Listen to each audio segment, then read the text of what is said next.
20 forgotten TV shows from the 1970s. TV in the 70s was pure magic, quirky heroes, wild adventures, and unforgettable tunes. These shows may be forgotten, but they shaped a generation. Ready for a nostalgia trip? Let's dive into 20 lost classics. The Secrets of Isis. Before Wonder Woman became the face of female superheroes on television, The Secrets of Isis was already breaking new ground. Debuting in 1975 as part of the Shazam Isis Hour, this live-action series featured Andrea Thomas, a dedicated high school science teacher who stumbled upon a powerful Egyptian amulet. With a single incantation, "O mighty Isis," she transformed into the goddess's modern-day champion, gaining incredible powers like super strength, telekinesis, and the ability to command the elements. But The Secrets of Isis was more than just a superhero show. It was a blend of ancient mythology and contemporary storytelling, offering young viewers action-packed adventures with a moral core. Each episode saw Andrea using her wisdom and supernatural abilities not just to defeat villains, but to help those in need, reinforce the importance of honesty, and teach kids about courage and doing what's right. Unlike many heroes of the era, Isis relied on intelligence and compassion as much as her mystical powers. Though the show has faded from the spotlight, its impact remains. The Secrets of Isis gave audiences a powerful female role model at a time when they were rare, making Andrea Thomas a true television pioneer and an inspiration to a generation. Captain Kangaroo. Captain Kangaroo wasn't just a TV show, it was a daily ritual, like visiting an old friend. Hosted by the warm and ever-friendly Bob Keeshan, who brought the character of Captain Kangaroo to life, the show became a beloved fixture for kids in the 70s. With his gentle, welcoming demeanor, Captain Kangaroo had a way of making every child feel like they were part of his world. The show was a blend of storytelling, puppetry, and life lessons, with Captain Kangaroo guiding young viewers through a variety of activities that sparked their imagination. Alongside him, characters like Mr. Green Jeans, a lovable gardener, and Bunny Rabbit, always up to mischief, created a fun and cozy atmosphere.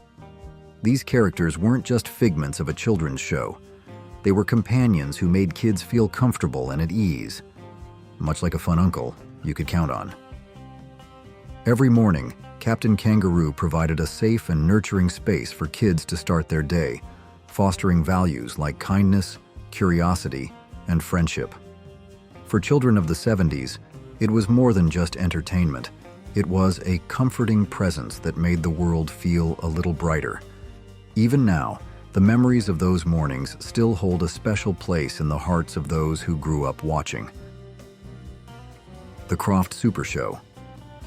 The Krofft Supershow wasn't just a Saturday morning series, it was a wild, colorful adventure that felt like stepping into a TV theme park. Created by the legendary Sid and Marty Krofft, the show was a variety extravaganza packed with action, comedy, and larger-than-life characters. Hosted by the flashy, fictional rock band Captain Cool and the Kongs, each episode served up a collection of exciting miniseries, offering kids a new adventure every week. From the high-tech superhero antics of Electra Woman and Dyna Girl to the mad scientist mayhem of Dr. Shrinker and the magical, crime-solving Dune Buggy and Wonderbug, the Krofft Supershow was a buffet of fantasy and fun. Each segment had its own unique charm, blending campy humor with imaginative storytelling in a way only the Krofft brothers could deliver. The show's vibrant sets, outrageous costumes, and offbeat characters made it impossible to look away. It was a non-stop thrill ride that felt like a roller coaster of excitement. For kids of the 70s, the Krofft Supershow wasn't just another Saturday morning show, it was an unforgettable experience. With its blend of superheroes, slapstick, and sci-fi weirdness, it captured the essence of childhood wonder and left a lasting impression on those who tuned in. Land of the Lost. Land of the Lost wasn't just another Saturday morning show. It was a pulse-pounding adventure that transported kids to a prehistoric world of mystery and danger. This wasn't a place for the faint of heart. It was a strange, otherworldly realm where time itself seemed to be broken. The story followed the Marshall family, Rick, Will, and Holly, who, after a routine rafting trip, were suddenly sucked into a time warp and stranded in a bizarre, lost land filled with dinosaurs, strange civilizations, and ancient secrets waiting to be uncovered. The biggest threat in this mysterious world was Grumpy, the towering Tyrannosaurus Rex who constantly stalked the Marshalls, always ready to make their lives a little more terrifying.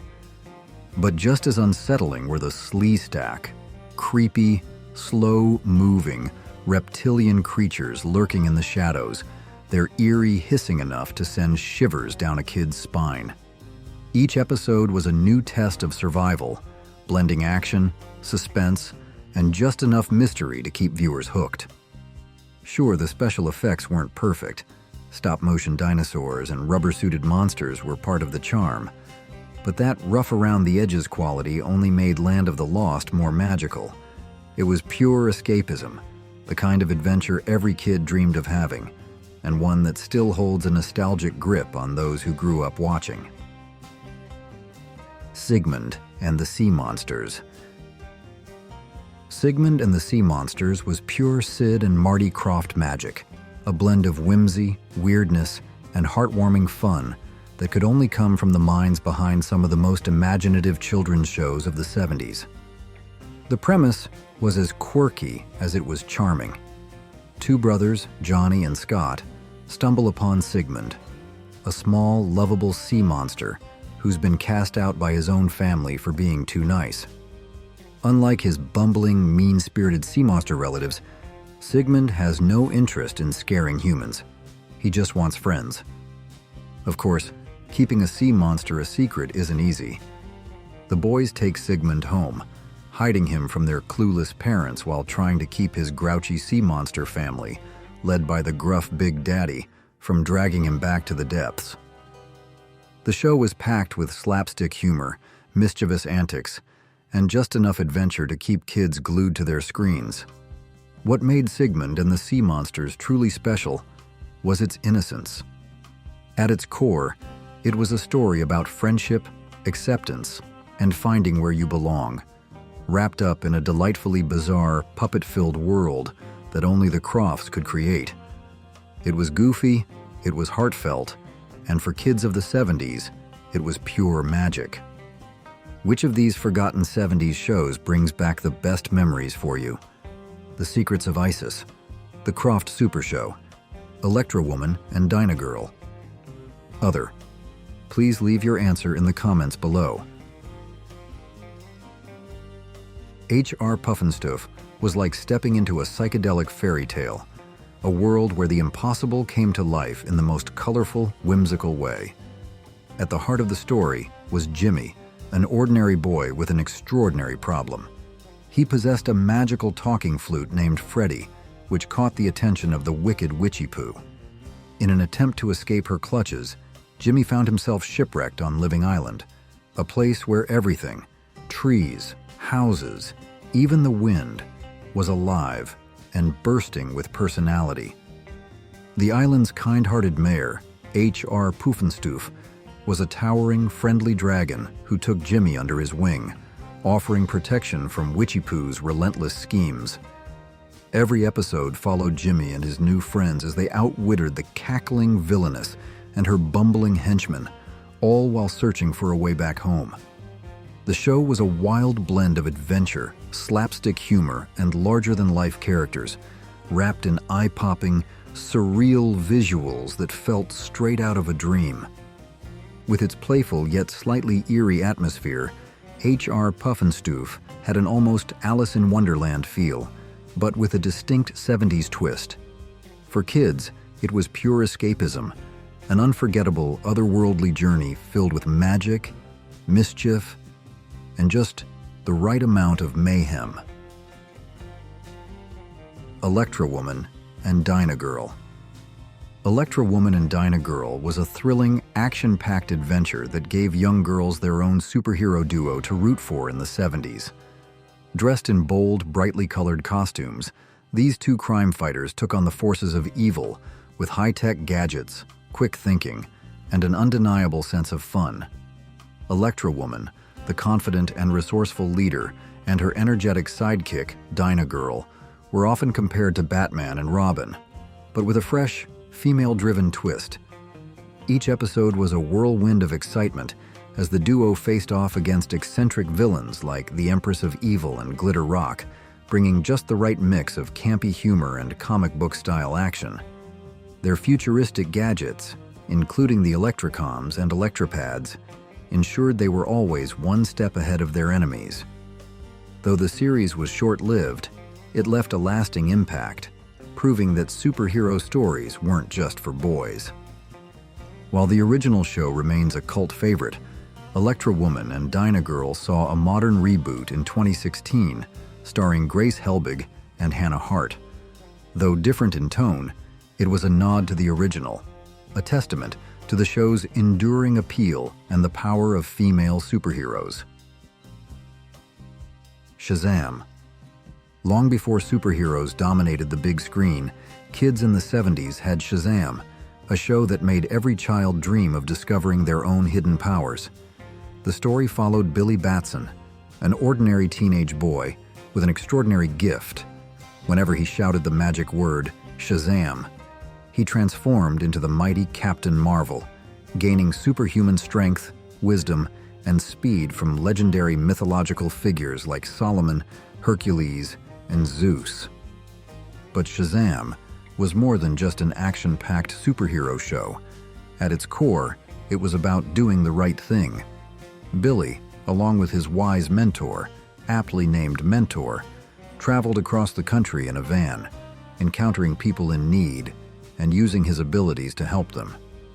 Each adventure wasn't just about stopping bad guys. It was about teaching lessons in courage, honesty, and responsibility. At the end of every episode, Captain Marvel himself would deliver a moral takeaway, reinforcing the show's emphasis on character and ethics. Though the special effects were simple and the action sequences weren't as flashy as modern superhero films, Shazam captured the imagination of an entire generation. The Banana Splits Adventure Hour. The Banana Splits Adventure Hour was a wild, wacky, and wonderfully weird ride, like stepping into a Saturday morning carnival bursting with music, comedy, and adventure. Hosted by the lovable, larger-than-life costumed characters Fleagle, Bingo, Drooper, and Snorky, the show had an energy that was impossible to resist. With their infectious theme song, Tra-la-la-la-la-la-la, the Banana Splits were more than just hosts. They were the heart of a variety show that had something for everyone. The series was a mix of slapstick comedy, animated shorts, and live-action serials that kept kids glued to the screen. Among its most memorable segments were Danger Island, an action-packed adventure filled with pirates and peril, and the Arabian Nights, which brought fantastical tales to life. Each episode felt like an unpredictable grab bag of fun, packed with wacky skits, silly jokes, and catchy tunes that stuck in your head long after the show ended. For kids of the late 60s and early 70s, the Banana Splits Adventure Hour was pure, unfiltered entertainment, a whirlwind of excitement that made Saturday mornings feel like a party. It was chaotic, colorful, and completely unforgettable. Lidsville. Lidsville was a psychedelic trip into the unknown, a world where hats weren't just fashion statements, they were alive.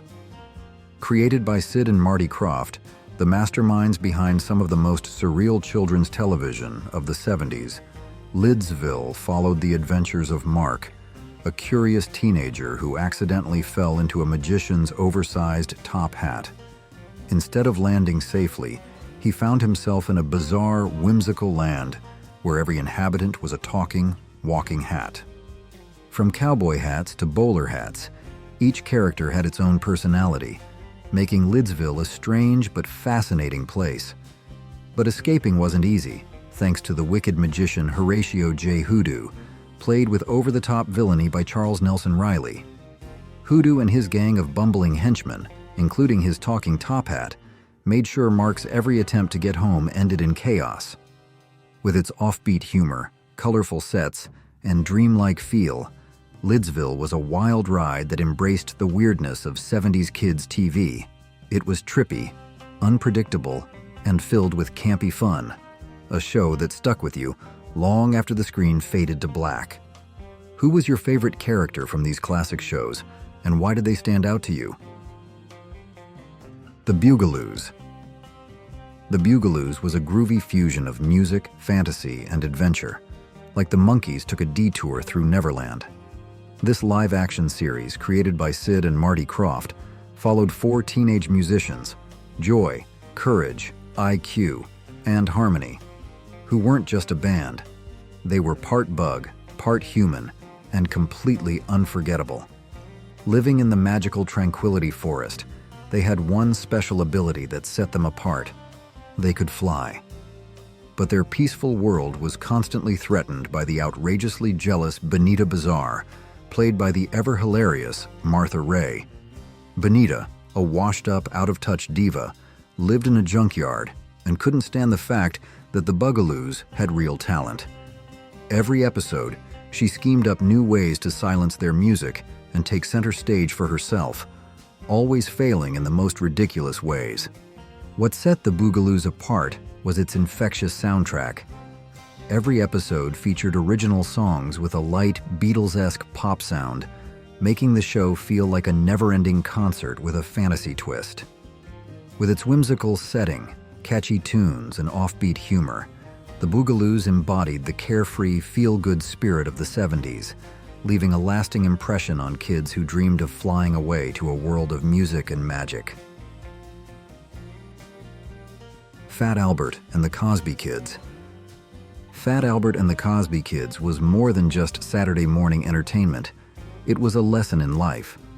Created by Bill Cosby, the show followed Fat Albert and his tight-knit group of friends as they navigated everyday challenges in their urban neighborhood.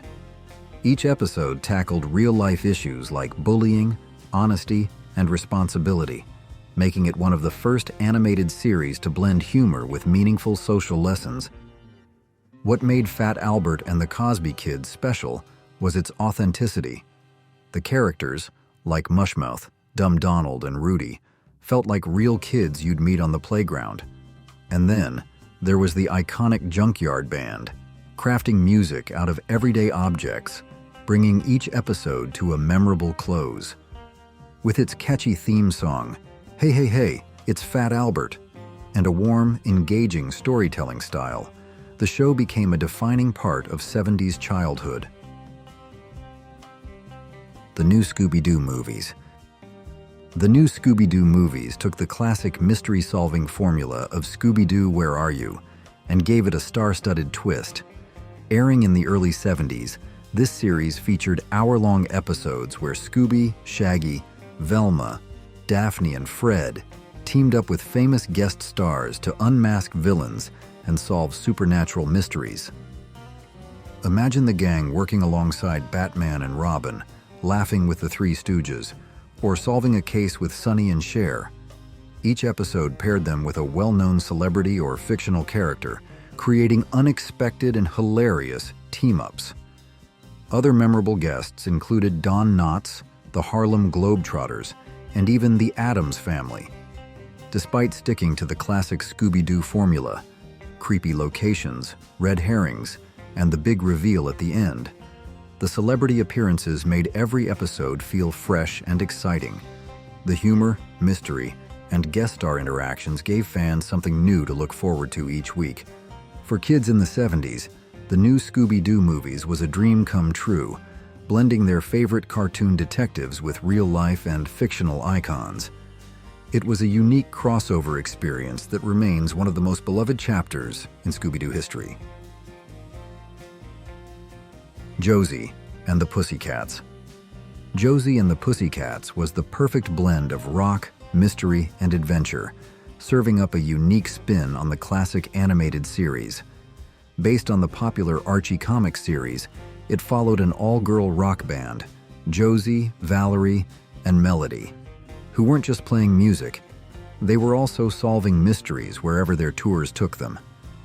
Josie was the confident lead singer, Valerie was the brainy bassist, and Melody, the sweet and somewhat scatterbrained drummer, brought a touch of humor to the group.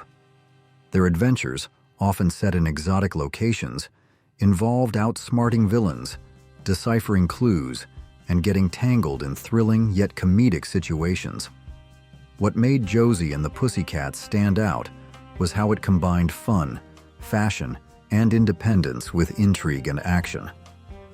The trio's iconic leopard print costumes became as synonymous with their brand as their music, and the show's catchy theme song, it stuck in your head for days. For kids in the 70s, Josie and the Pussycats was more than just another cartoon.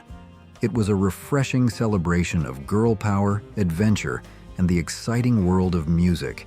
It was a show that made you want to sing along and solve mysteries with your best friends. Super Friends. Super Friends was the ultimate superhero team-up, bringing together iconic DC Comics characters like Superman, Batman, and Wonder Woman. For kids, it wasn't just a show. It was a chance to be part of an elite team of heroes, fighting evil and saving the day. The series had all the action and excitement you'd expect, but it also introduced the Wonder Twins, Zan and Jaina, and their mischievous monkey, Gleek. These characters added a playful, humorous twist to the team's dynamic, making each episode even more entertaining. What really made Super Friends special was how it taught kids valuable lessons about courage, teamwork, and friendship. Each hero brought something unique to the table, and when they joined forces, they showed that together they could overcome anything. Whether they were battling supervillains or protecting innocent people, the team's bond and willingness to help others was at the heart of the show. Super Friends was more than just animated fun. It was an invitation to believe in heroes, to dream of justice, and to always stand up for what's right. Do you still remember the theme songs from these shows? Which one is stuck in your head? Speed Buggy. Speed Buggy was a fast-paced, fun-filled animated series that blended adventure, humor, and racing, all centered around a talking dune buggy with a heart of gold. Premiering in 1973, the show followed the adventures of Speed Buggy, a lively and expressive orange dune buggy, and his three human companions, Tinker, the mechanic, Mark, the team leader, and Debbie, the resourceful and clever racer. Together, they traveled across the globe, competing in high-speed races and stumbling into thrilling mysteries that only teamwork and quick thinking could solve. One of the show's biggest draws was Speed Buggy himself, a character full of charm, wit, and an unmistakable stuttering voice, provided by Mel Blanc, who also voiced Bugs Bunny. He wasn't just a vehicle, he was a true friend to his team, showing courage and loyalty in every adventure. The show's animation, produced by Hanna-Barbera, captured the excitement of high-speed chases, daring escapes, and wild action sequences, making each episode feel like a mini-adventure film. Though Speed Buggy only ran for one season, it left a lasting impression, airing in reruns for years and cementing its place as one of the most beloved cartoons of the early 70s. Schoolhouse Rock. Schoolhouse Rock wasn't just a cartoon, it was a revolution in educational television. Premiering in 1973, this series of animated musical shorts transformed school subjects into fun, memorable songs that kids and adults couldn't help but sing along to. Covering topics like grammar, math, history, civics, and science, Schoolhouse Rock made learning engaging and accessible in a way traditional classrooms often couldn't. Who could forget classics like Conjunction Junction, with its infectious melody explaining how conjunctions link words and phrases? Or I'm Just a Bill, which cleverly broke down the legislative process in Washington, D.C., making civics understandable to young viewers. Even multiplication tables became fun with songs like 3 is a Magic Number. The combination of catchy tunes, clever lyrics, and simple yet effective animation ensured that these lessons stuck with audiences long after the show ended. Originally airing during Saturday morning cartoons on ABC, Schoolhouse Rock became an iconic part of American pop culture. Decades later, many people still remember and sing these songs, proving the show's lasting educational impact.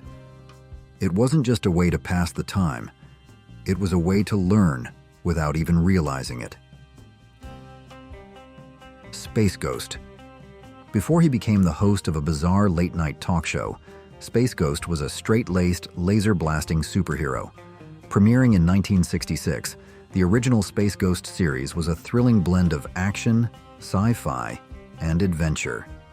Decked out in a sleek white suit with a flowing cape, Space Ghost patrolled the galaxy, taking down intergalactic villains with his powerful inviso power, energy wristbands, and an array of futuristic gadgets.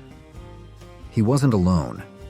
His teenage sidekicks, Jan and Jace, and their mischievous pet monkey, Blip, accompanied him on daring space missions, battling enemies like Zorak, Brak, and the sinister Moltar. Though the show only lasted 2 seasons, its impact was undeniable. Space Ghost introduced kids to high-stakes space adventures, epic battles, and the idea of a cosmic protector long before superheroes became the dominant force in pop culture. The show's bold visuals, dynamic storytelling, and imaginative settings made it a favorite among young audiences.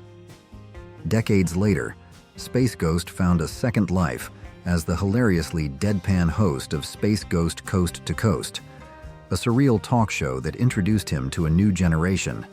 His evolution from a serious action hero to a comedic icon cemented his place in pop culture history. Hong Kong Phooey. Hong Kong Phooey was the ultimate underdog, literally. This 1974 Hanna-Barbera cartoon introduced audiences to Penrod, Penry Pooch, a mild-mannered janitor at a police station who secretly transformed into the bumbling yet heroic Hong Kong Phooey. Wearing a red robe and a black mask, he fought crime using martial arts techniques from his Hong Kong Book of Kung Fu. The problem? He wasn't exactly a skilled fighter. His moves were clumsy, his knowledge was questionable, and more often than not, he caused more chaos than the villains. But somehow, with sheer luck and the real heroics of his quick-thinking feline sidekick, Spot, he always saved the day. Adding to the show's charm was its catchy, unforgettable theme song, performed by Scatman Crothers, who also voiced Hong Kong Phooey. The show was a perfect blend of slapstick humor, action, and superhero satire, making it a favorite among kids. Despite its short run of only 16 episodes, Hong Kong Phooey became an enduring pop culture icon. Whether it was his failed kung fu moves, his over-the-top enthusiasm, or the way Spot actually did all the work, this crime-fighting pooch left a lasting impression on Saturday morning television. The Wombles. The Wombles was more than just a children's show. It was an early lesson in environmental responsibility, wrapped in a charming and imaginative package. This British stop-motion animated series, which aired in the 1970s, followed a group of lovable, pointy-nosed creatures called Wombles, who lived beneath Wimbledon Common. Their mission? To collect and recycle the litter left behind by humans, turning discarded items into something new and useful. Long before going green became a mainstream movement, the Wombles introduced kids to the importance of keeping the planet clean in a way that was fun, engaging, and easy to understand. Each Womble had a distinct personality, making them more than just eco-warriors. They felt like family. The wise and kind-hearted great-uncle Bulgaria led the group, while inventive Tobermory, eager young Bungo, and the adventurous Orinoco each played their part. Their catchy theme song and memorable stories made recycling feel like an exciting adventure rather than a chore. The show became a cultural phenomenon in the UK, spawning books, music albums, and even a pop band. For kids of the 70s, the Wombles wasn't just entertainment. It was a call to action, proving that even small efforts could make a big difference in protecting the environment. 100 awesome photos of celebrities in the past. Monica Bellucci, 1991.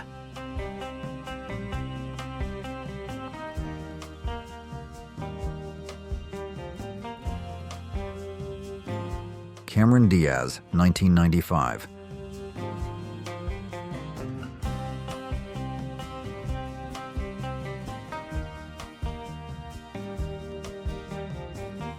Ava Gardner at 19-year-old, photographed for her MGM employment questionnaire, 1942.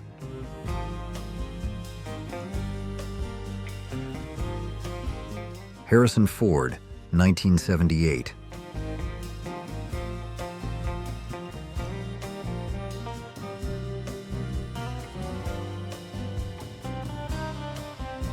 When Jimi Hendrix rented Ringo Starr's apartment, London, 1966.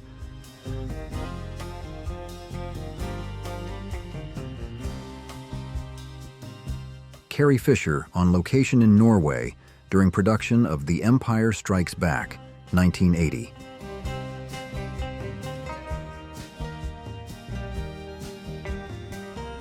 Shakira, 1990s.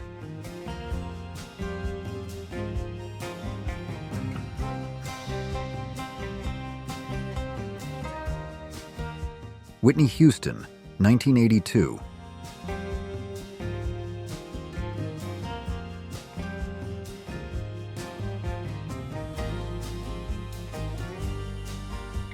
Mark Hamill and his wife Marilou in 1978.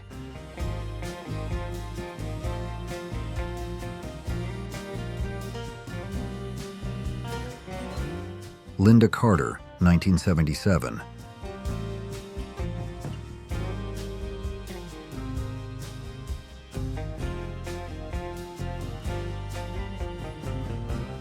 Ben Affleck and Matt Damon calling their moms after winning the Oscar for Good Will Hunting, 1997.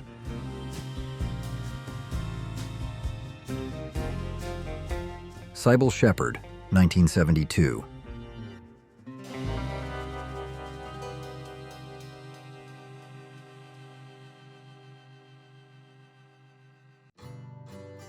The young Princess Diana, with her guinea pig, Payanu, 1972.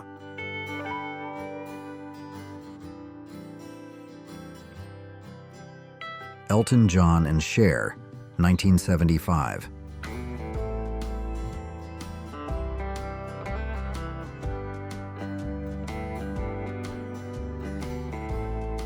Sting giving his autograph to a young Gwen Stefani, 1983.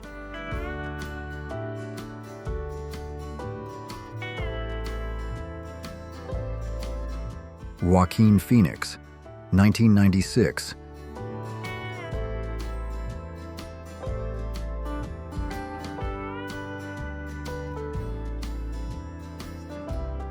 Anthony Bourdain at his high school graduation, New Jersey, 1974.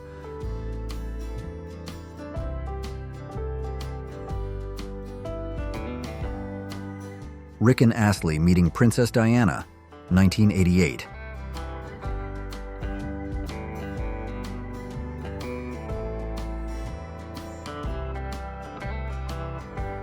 Robert Downey Jr., Anthony Michael Hall, and Uma Thurman, 1987.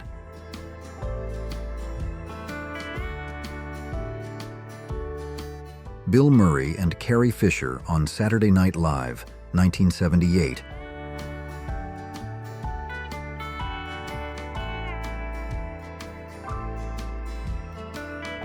Debbie Harry in London for Vogue in 1994.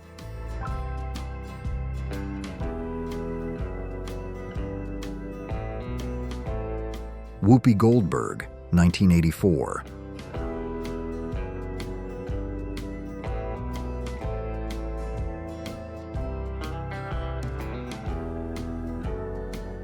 Rose Byrne and Heath Ledger, 1999.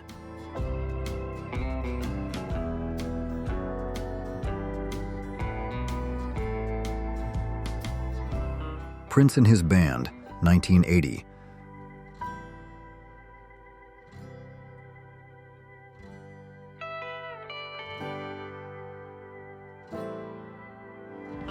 Benicio del Toro and Parker Posey, 1995.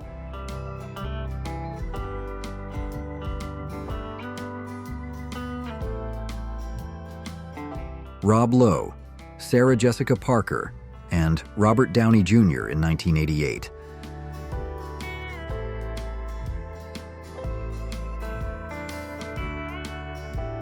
Winona Ryder, late 80s.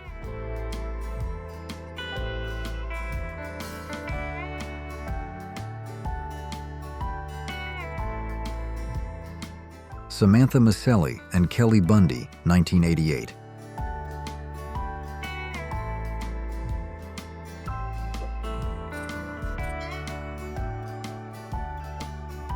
Lorraine Bracco behind the scenes of Goodfellas, 1989.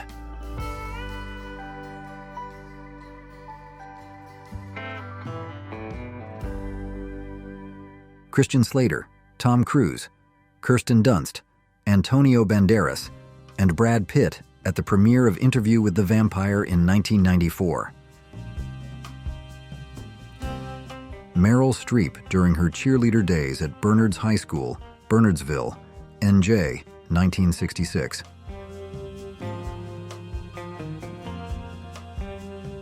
Jessica Lange, 1970.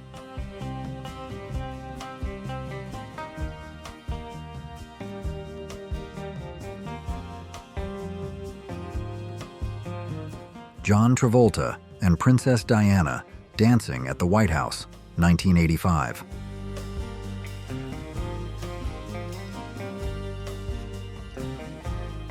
Mel Gibson and Sigourney Weaver in 1983.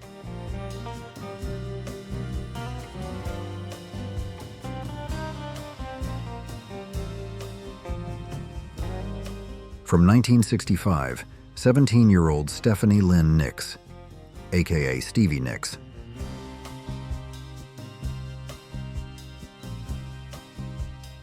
Julie Andrews, 1952.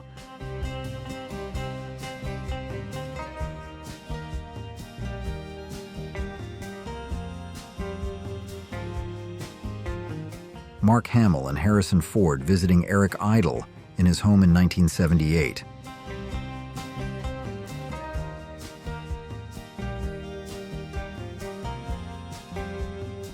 Letitia Casta at the 1998 Cannes Film Festival.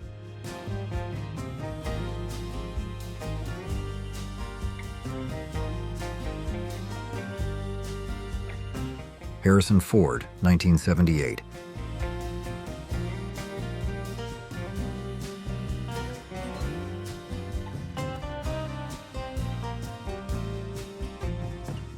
Stevie Wonder without sunglasses, 1980.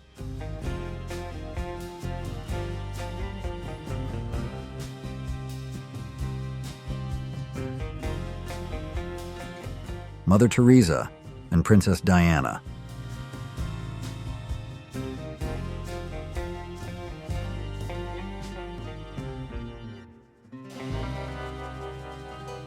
Young Goldie Hawn.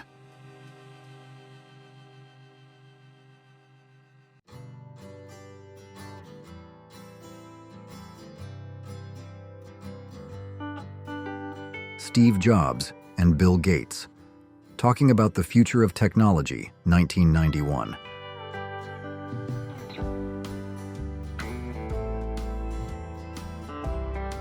James Dean and Elizabeth Taylor.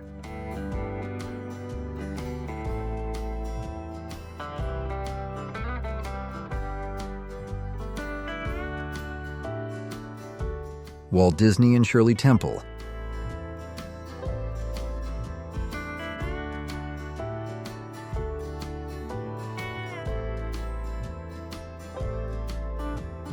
Young Agnetha Fulskog.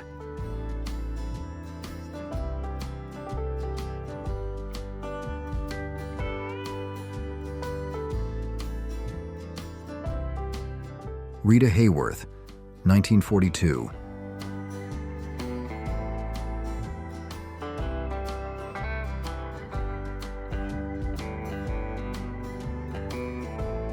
Frank Sinatra and Grace Kelly.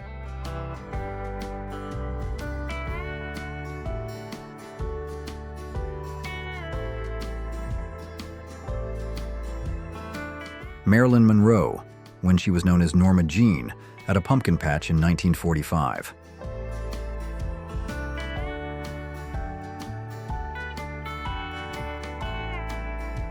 David Bowie in Paris, 1977.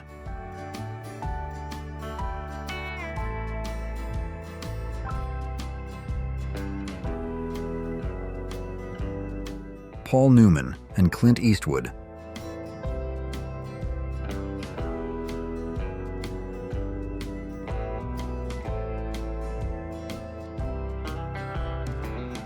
Arnold Schwarzenegger in New York for the first time, 1968.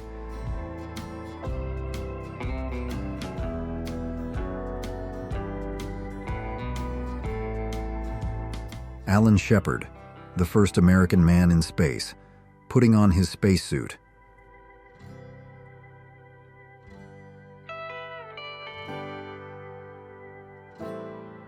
Jane Seymour, 1970s.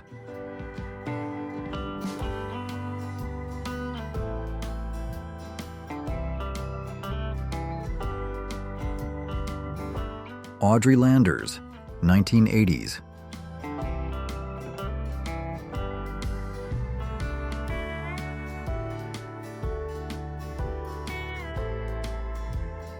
Barack Obama, in the basketball team.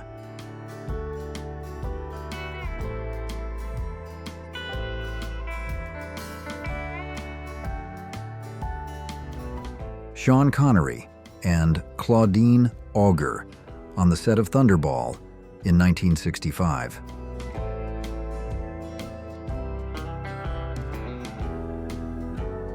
Jennifer Aniston, 1998.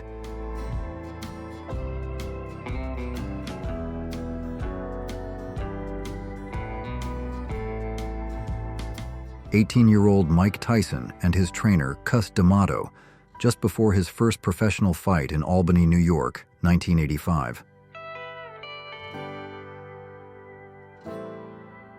Lauren Bacall, 1950s.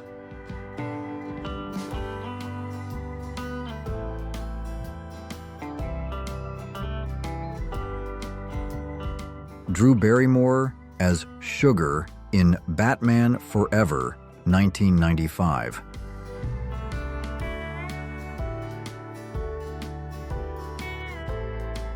Princess Diana wearing Versace, photographed by Patrick Demarchelier for Harper's Bazaar, 1991.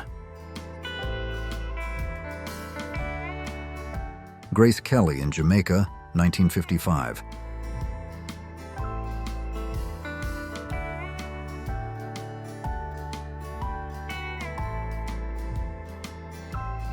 Linda Carter, 1972.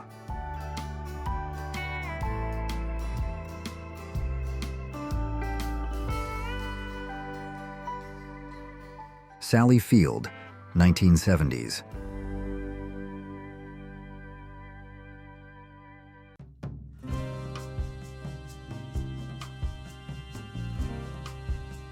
Salma Hayek, 1997.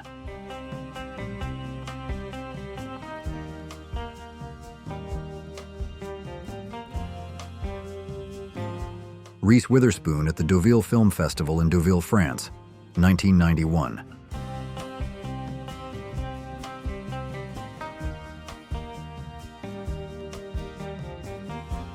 Gillian Anderson, 1996.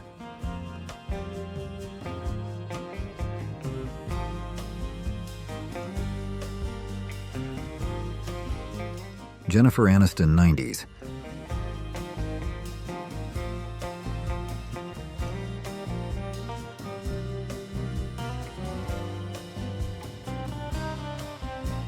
Betty White, 1954.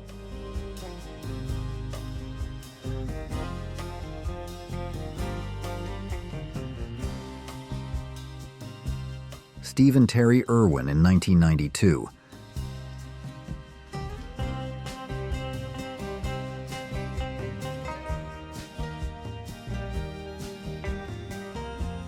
Marilyn Monroe, 1950s.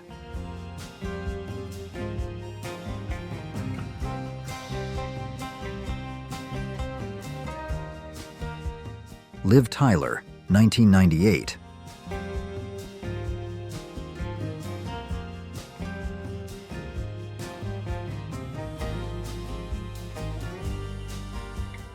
Keanu Reeves and Carrie-Anne Moss, celebrating the release of The Matrix, 1999.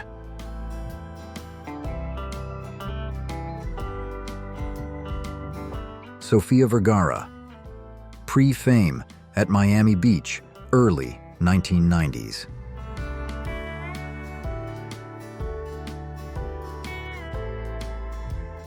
Dolly Parton in the 70s, offstage, relaxed, and angelic.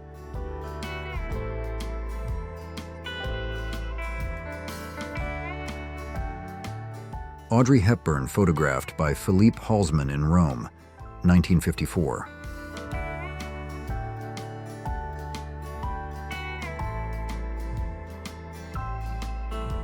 Winona Ryder for Rolling Stone, 1991.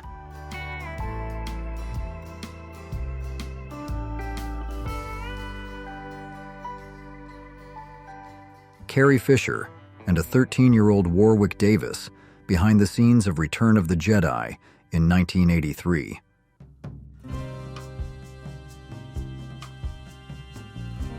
Helen Mirren, 1970s.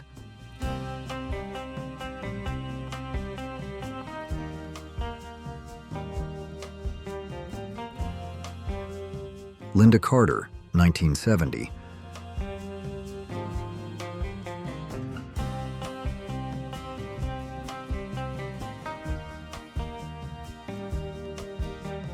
Michael and Shakira Kane, 1973.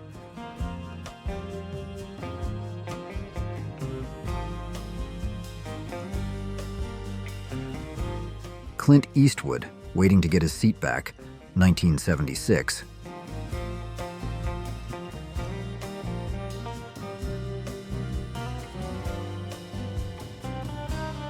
"14-year-old Sigourney Weaver, right, attends a Beatles concert at the Hollywood Bowl, 1964. Denise Richards, 1999.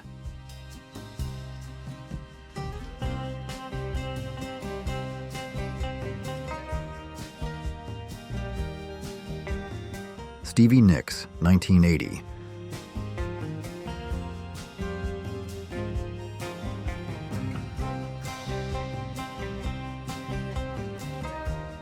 Pamela Anderson, in 1993.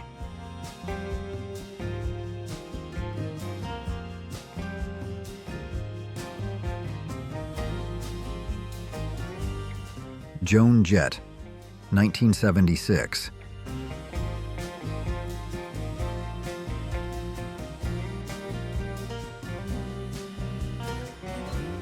Raquel Welch, 1960s.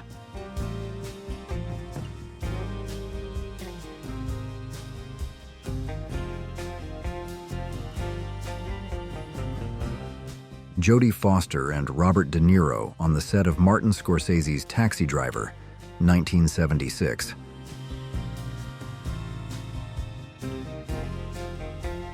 Sophia Loren giving younger sister Maria Villani Ciccoloni a kiss, 1955.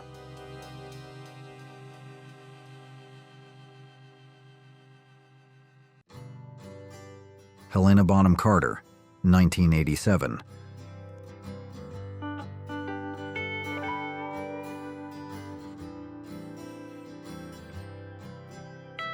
Janet Leigh, 1954.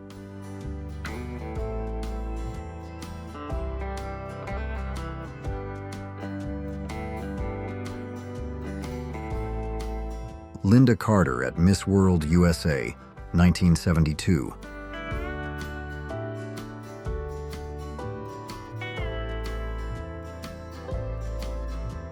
George Harrison and Stevie Nicks, 1978.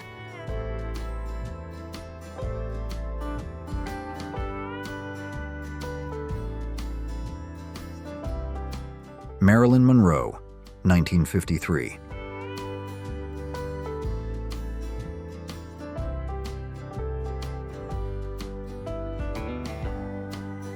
Jimi Hendrix at the Miami Pop Festival, 1968.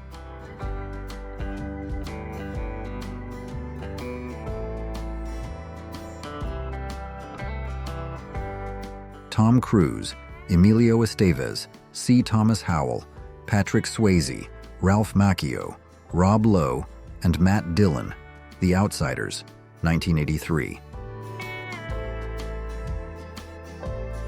Sean Connery eating pasta, 1963.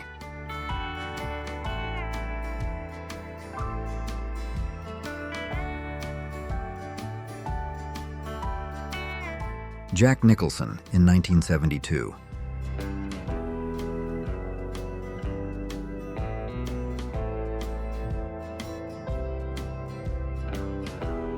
Sybil Shepherd, Memphis, 1969.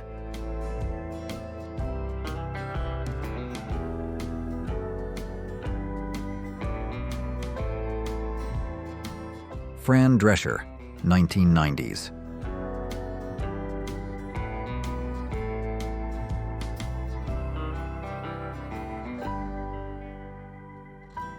Freddie Mercury, talking to David Bowie, Live Aid, 1985.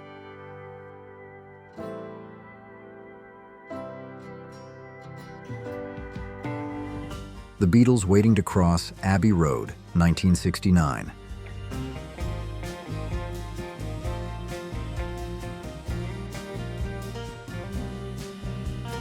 A young Dolly Parton with her husband Carl Dean, married since 1966.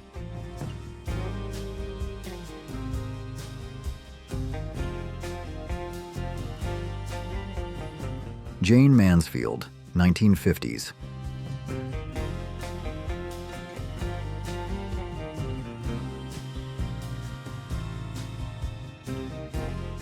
Marilyn Monroe, 1951.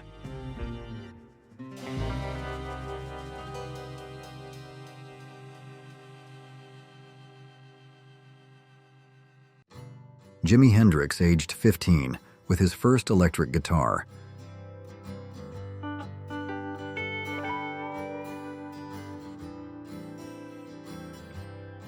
Lloyd Bridges and son, Jeff, 1951.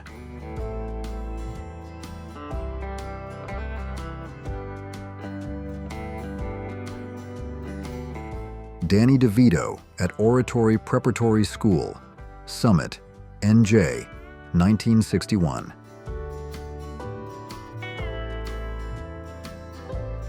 Carrie Fisher with her mother, Debbie Reynolds, 1972.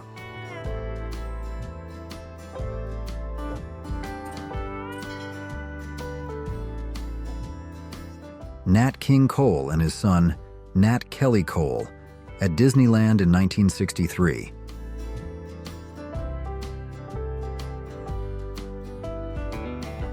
Jane Mansfield, Mickey Hargitay, and their son, Miklos Jr., 1950s.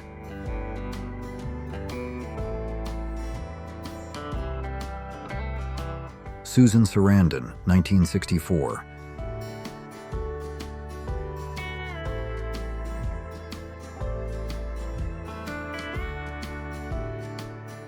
Princess Diana dozing off while watching a museum performance in 1981.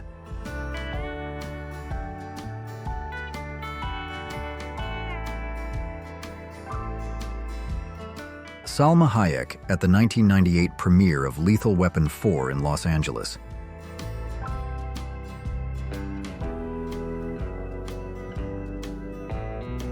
Che Guevara and Fidel Castro.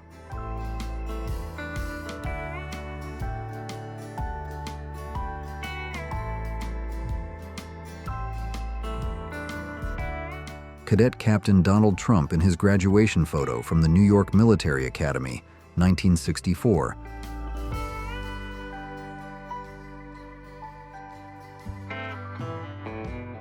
Steve Jobs and the Bow Tie Crowd in an interview for Playboy, circa 1987.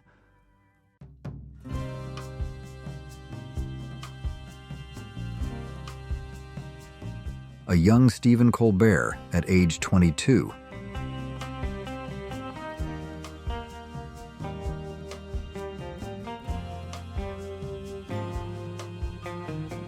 Ronald Reagan wearing sweatpants while traveling on Air Force One.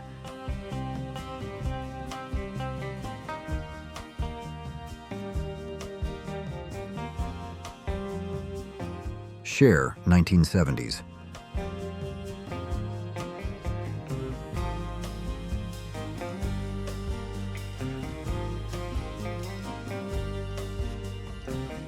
Anne Sheridan, late 1930s.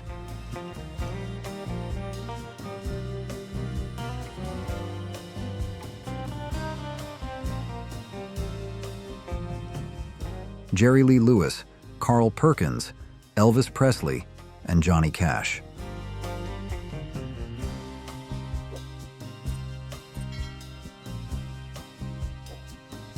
A pregnant Sharon Tate is photographed in hair and makeup while filming her final film, 12+1.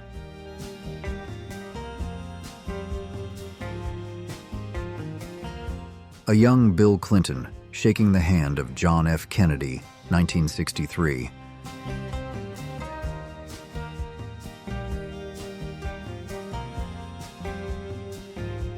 Marilyn Monroe and JFK.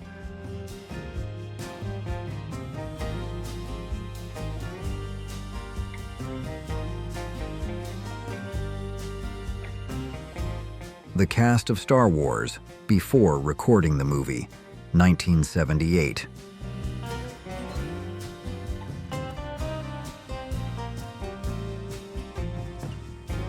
Pablo Picasso and Brigitte Bardot, 1956.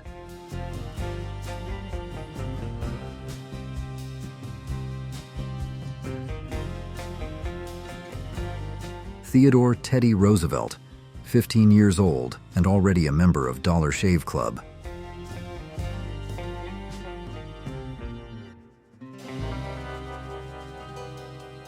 Larry David, 20 years old.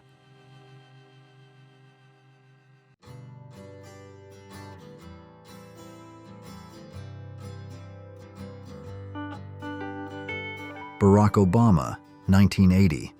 A freshman at Occidental College, posing for a photo essay.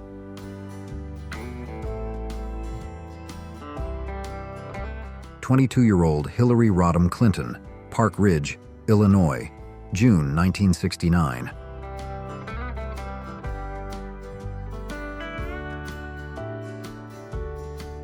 Queen Elizabeth serving in the Army during World War II.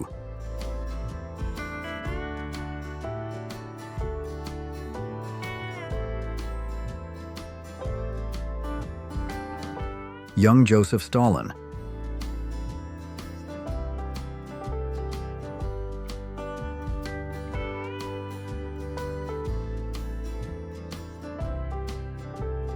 Elijah Wood and Macaulay Culkin, in between shooting The Good Son, 1993.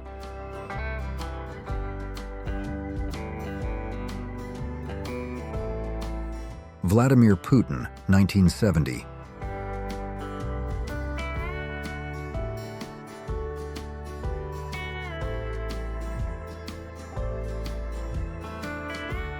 Veronica Lake and Sterling Hayden, circa 1949.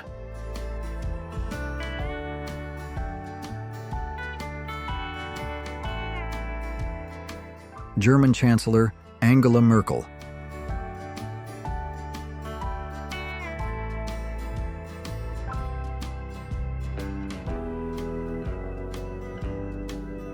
Bond girl Martine Beswick taking a break while filming Thunderball, 1965.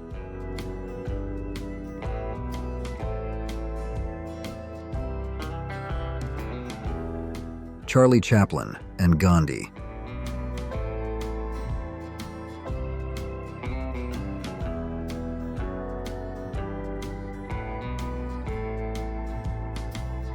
John Lennon Yoko Ono and Pierre Elliott Trudeau, Prime Minister of Canada, 1969.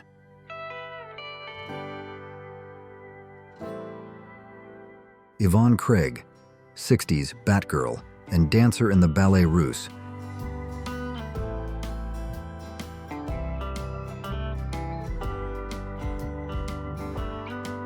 Sarah Michelle Gellar in a promo shot for the first season of Buffy, 1997.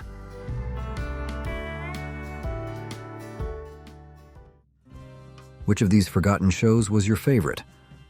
Let me know in the comments. If you enjoyed this trip down memory lane, check out more videos in this series. Don't forget to subscribe to Who Remembers and share with a fellow nostalgia lover. Thanks for watching.